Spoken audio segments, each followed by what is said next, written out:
What's going on, wrestling family? Welcome back to the channel. So I wanted to talk to you guys about how I feel about the Wyatt Sicks so far. So if you didn't see Monday Night Raw, there was a tag team match between Otis and Tozawa, being accompanied by Maxine Dupree versus the Creed brothers, who were accompanied by Chad Gable. And as you probably guessed, the Creed brothers went over in this match. I mean, Tozawa and Otis got some offense in, but ultimately the Creed brothers in the end won in dominating fashion, and they began to attack Tozawa and Otis at the end. Even Chad Gable got involved to where he was grabbing Otis's face and yelling things in his face. And then Maxine Dupree shortly after jumps on Chad Gable's back. He shrugs her off, gives her the shoulder lean, gives her the young dro. She falls off, and she doesn't fall on the ground. She does land on her feet, and he turns around, puts his finger in her face, and starts to yell at her. Now, a few seconds after that happened, the lights come down and the fireflies came up, and that part never gets old to me any other time. And you begin to hear that bell ring, and you see that door of light open, and out comes three members of the Wyatt Sicks, who consist of Joe Gacy,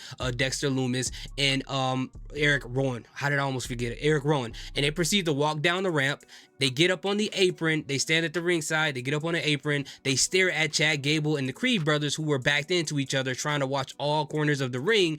And then they look at each other for a second and begin to take their mask off for the first time ever. And I will say this, Dexter Lumis looked like a whole different person in a good way. I know I've seen the photos and the videos of him that people released beforehand, but he looks like a whole different person. And the way that he looks now fits this Wyatt Sicks gimmick so great. It looks way better for this gimmick than the original one would. The one, you know, the way that he looked when he was a part of the Way, when he was with DIY and Indy Hartwell and Candice LeRae. But anyway, they take their mask off, and then the cameraman shifts over to the turnbuckle, and you see Nikki Cross, who is now Abby the Witch, jump off the turnbuckle and hit Chad Gable with a body splash. And the Creed brothers turn around, they get attacked by Joe Gacy and Dexter Lumis, and then they pull off this tag team move that I've never seen them do before, where Joe Gacy picks up Dexter Lumis, sets him up for a power bomb, but power bombs him on top of both of the Creed brothers. And I think the real cool part was that Dexter Lumis gets up and starts to hype himself up. I'm like, oh, okay, this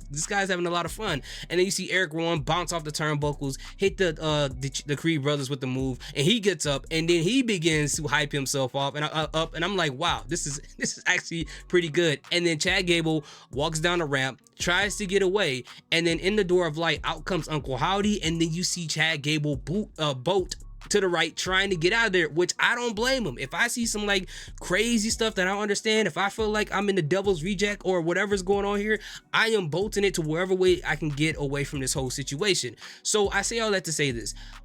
I like where the Wyatt Sicks is going for one of the main reasons. I like the fact that they're so grounded. It makes so much sense for them to be so grounded. And I know we got signs of that when they debuted on Raw and they had the massacre backstage, but I wasn't quite sure where they were going. And as the weeks went on, I start to see where they're going with this whole situation, where they're not supernatural beings. They're just human beings who's a little bit off. A little bit. I'm just going to say a little bit off in case they are outside my house somewhere. I don't want them coming in here looking for me. I got a lot of respect for you guys, okay? But I like the fact that they're like that as opposed to having supernatural powers. And that's in no disrespect to Bray Wyatt and what he wanted to do with his creative mind, with his genius. And RIP and salute to him, and prayers to his family, who's still grieving for because of his passing.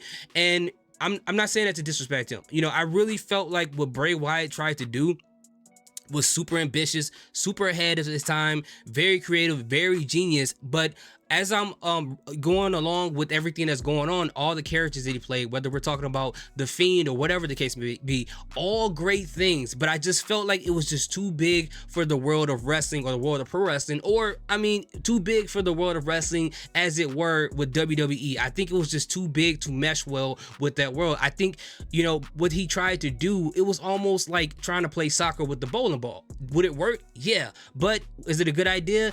Not really. I just really felt like that what he wanted to do either should fit in movies or have his own wrestling promotion, so he can really flesh out his genius idea, so we can really see it on display.